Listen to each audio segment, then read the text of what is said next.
วนเดียวได้เสียแป้งก็เสียพี่นี่มันมีการเข้าจากกระบวนใหญ่ว่ามันจะเป็นเสียเมือกเนี่ยประมาณนั้นนะยกแรกครับ3 ยกครับไม่ต้องคิดนานครับ3 ยกเดี๋ยวครับพรุ่งนี้ก็มีเปรียบมวยอีกครับพี่น้องตื่นเช้าไปเปรียบมวยครับโซนอุบลก็ฝากไว้ด้วยโรงเรียนบ้านบางยางครับพรุ่งนี้โรงเรียนบ้านบางยางอำเภอวารินชำราบเปรียบชก12 เมษายนกลางเดือนค่ะยอดมวยสยาม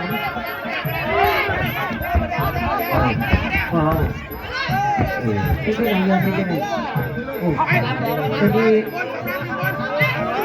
ให้มีทุนการศึกษานะ3 ยกนะรีบครับทีมงานสารวัตรเดชครับกิติพงศ์คำแพงทีมงานปู่สันติคำแพงนี่ทราบข่าวว่าสารวัตรเดชมีโปรแกรมที่จะส่งเข้ากรุงโทยส่งเข้ากรุง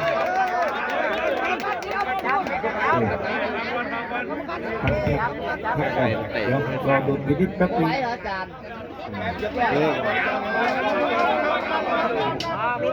มีการจับกำลังคำและเข่ามงกรด้วยอาจารย์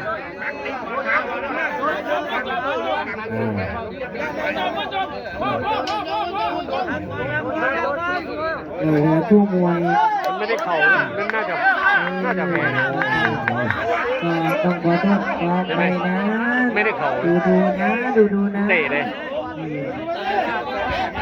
ครับ0-0แล้วโอ้โห0ครับบาทนี่เจ็บเลย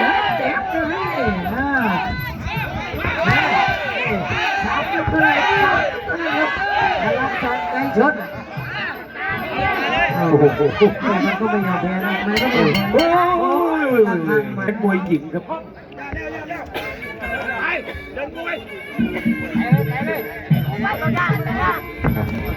สองครับ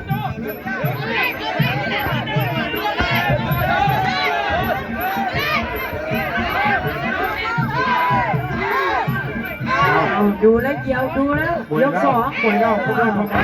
มวยเล่าก็ไม่ทำมา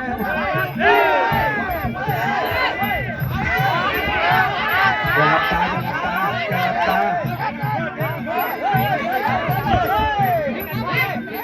โวยใหม่ใบซาของสารวัตรเดชครับแดงทั้งวันนี้ทีมงานท่านกำนันเกียงไกรครับหลังจากนั้นจะรวยทีมงานจากนั้นจะรวย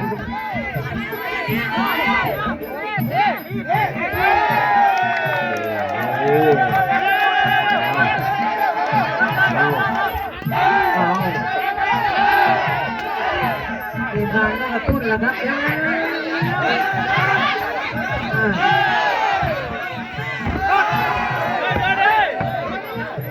โอ้โหคุณที่ใจมันได้ใจมันได้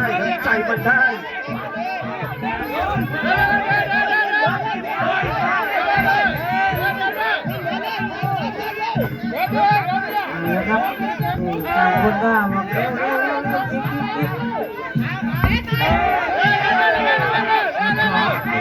นเจาะยางน้ำเงินจะใช้แขนเจาะยางสองเจอศอกจ้อ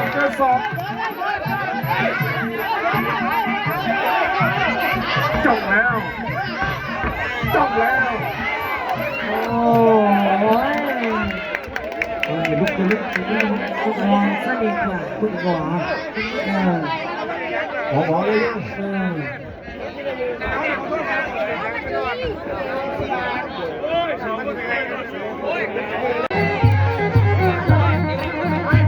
สำรวจภาพกับอุบลราชธานีเมืองใน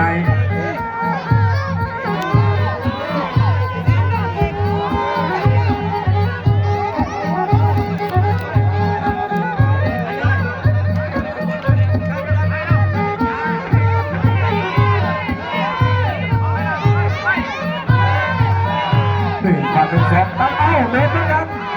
ผมเอาก็จะชนด้วยมันเป็นกันขวา2ขวาตัวเล็กพยายามขวางตัวใหญ่ครับ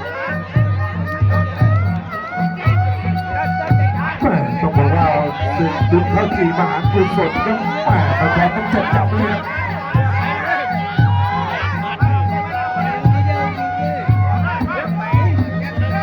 นี่มัด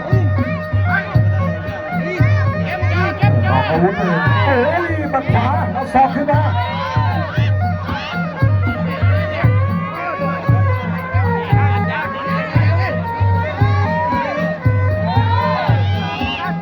อันเป็นเกมยกสองน้ำบังเดือดปักนะครับไทยพลาดทีเย็นนะครับเดี๋ยวมาในวันนี้เย็นรอเต้ตีลงไหน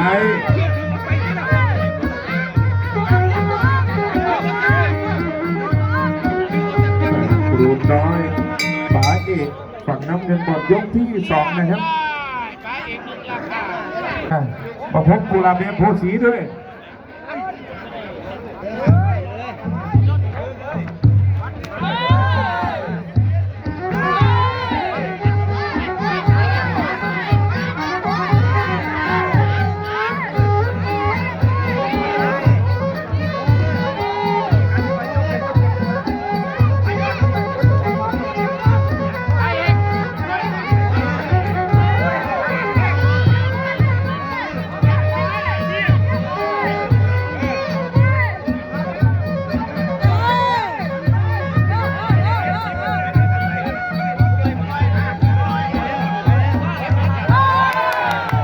ยก3กับคุณทางนะครับ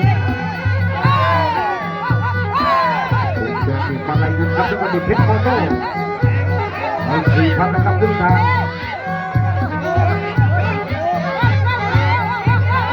ยกครับ2ครับจะได้ของมาลายยุนมาเลยจะเอา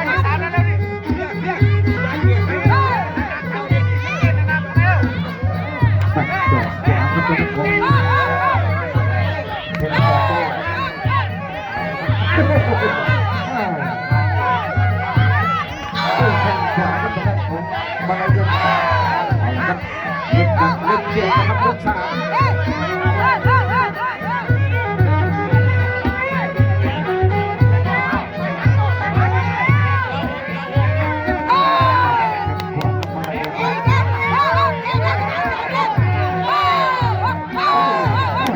จะได้สนุกด้วยครับคืนนี้ครับสนุกนะครับขวาหัวมายัดสายไปคือโตโต้นี่เอากด4,000 บาทมาอะไรเงิน10ครูน้อยกับเพชรโมโน่นักบินอะไรเด็ดโอ้ขวาครับทีขวาเอาเพชรขวาขึ้นมาอะไรเงินไม่ใหญ่เอาวิว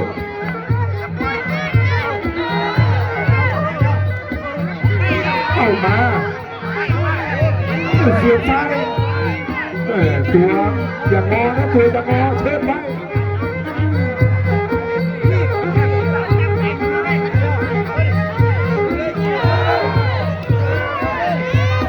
ขยับเข้าไปครับต่างคนต่างพูดเยอะ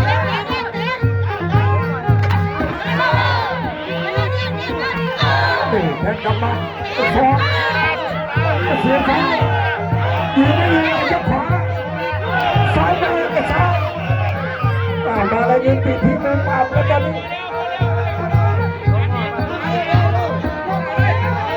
เลิฟครับเกียรติออโต้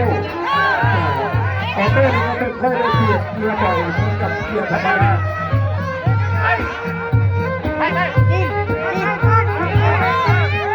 อย่างเข้าไปแล้วพี่โอโต้ออกขวามาครับมาเลยเชื่อไปเอาแล้วอัดเจ๊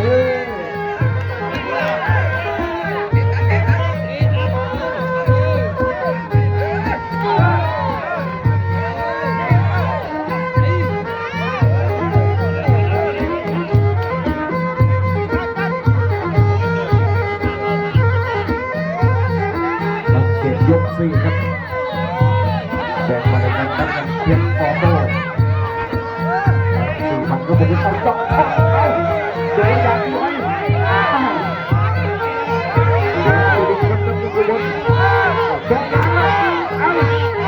ดูว่าจะให้ไหน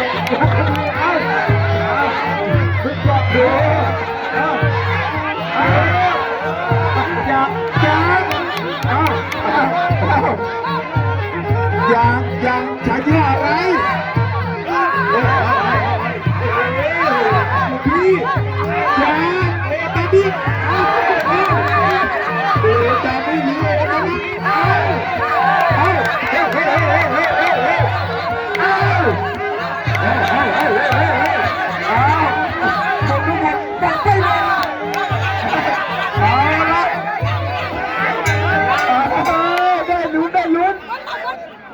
เขาบอกว่าเกินคาดแล้วเอามาจีใจใส่เลยอาจารย์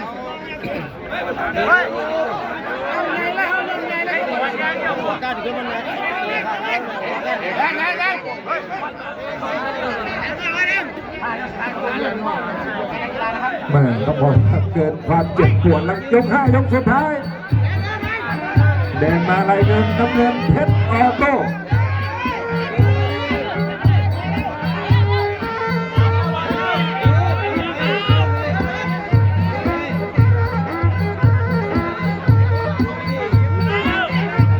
เอาได้เม้นนะ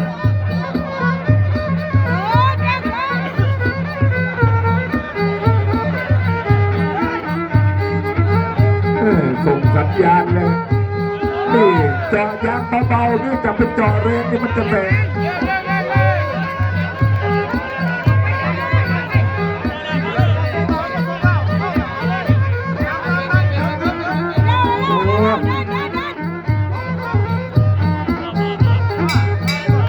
นั่นไงมันสมควรดังนะแบบนี้นะครับเกมจบก็ขอโทษขอโพยครับเป็นภาพที่สวยงามเพราะว่าเจตนายก5ขึ้นมามันเจตนาอย่างนั้นอยู่แล้วชูมือให้กับน้ำเงินครับเพชรออโต้นักบินอะไรยนต์